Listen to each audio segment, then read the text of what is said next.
Bonjour et bienvenue dans cette nouvelle vidéo. Aujourd'hui, on va aborder deux capacités spirituelles. Alors, j'ai fait une vidéo pour les deux puisqu'elles sont plus rares, qui sont simplement la clair-olfaction et le clair gustatif. D'accord?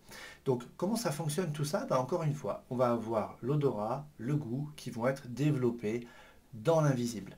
Alors, c'est vrai que ce sont des capacités qu'on va utiliser beaucoup plus rarement. C'est juste pour que vous sachiez que ça existe. C'est pour ça que je vous fais une petite vidéo dessus.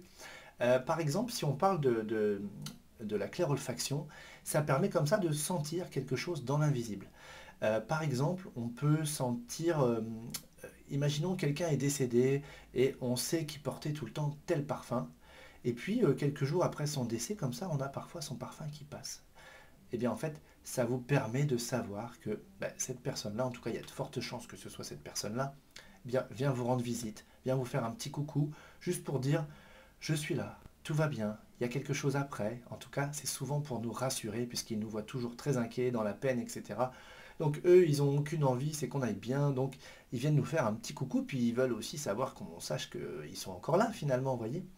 Donc on peut comme ça parfois sentir l'invisible, c'est-à-dire ça peut être le parfum de quelqu'un qui est décédé. Ça peut être quoi d'autre? Il y a des personnes, mais alors là c'est beaucoup plus rare, qui selon les maladies vont comme ça avoir une odeur qui va leur venir dans le nez.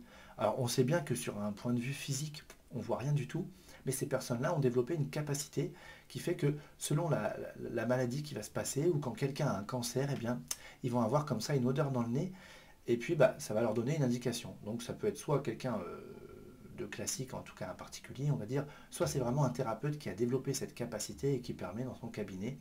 Bon, alors bien sûr, toujours avec les examens médicaux ensuite à l'appui, mais par force d'expérience, quand il y a une répétition d'un certain nombre, on peut se dire, tiens, effectivement, il semblerait qu'à chaque fois que j'ai cette odeur-là, il y a quelque chose en face, donc bon, ça commence à amener de la certitude par le nombre et la répétition.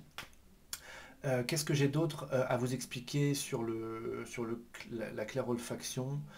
Pas grand-chose, parce qu'honnêtement, moi, c'est quelque chose que j'utilise pas vraiment, à part ce que je viens de vous dire là.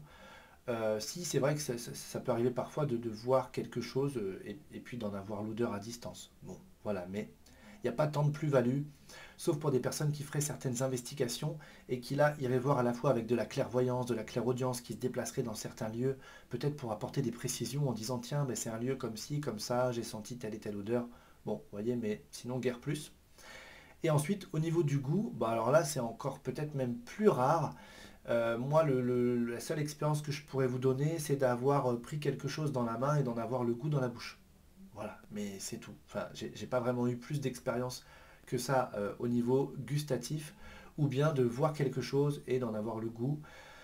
Même si je mets une petite parenthèse là-dessus en se disant, bon tiens, est-ce que c'est pas aussi l'activation d'un souvenir dans le cerveau? Parce que moi j'aime bien aussi garder les pieds sur terre et pas, on va pas s'enflammer tout le temps sur les capacités spirituelles, en disant, bon, peut-être que c'est mon cerveau aussi qui a le souvenir que ça a créé tel goût, donc quand je le vois en image, j'ai le goût dans la bouche. Bon, ok? Donc voilà, je mets une petite vigilance, sauf si vraiment c'est quelque chose dont vous ne connaissez pas le goût, et bien dans ce cas-là, vous savez que l'expérience, elle est vraiment probante, mais il faudrait le remultiplier, etc. Et puis, encore une fois, il faut en avoir l'utilité. Moi, j'aime bien ce qui est utile, ce qui est pratico-pratique, ce qui vraiment génère une plus-value dans le quotidien, c'est pour ça que je vous partage toutes ces vidéos. Donc là, c'était plutôt une petite vidéo, vraiment pour vous sensibiliser sur ces deux capacités-là, comme ça, vous savez que ça existe, vous savez comment ça fonctionne, et puis peut-être que certains d'entre vous eh bien, ont déjà quelque chose d'ouvert ou vont ouvrir quelque chose à ce sujet-là. Et puis dans ce cas-là, bah, vous saurez d'où ça vient. Voilà. Eh bien écoutez, je vous dis déjà à très vite.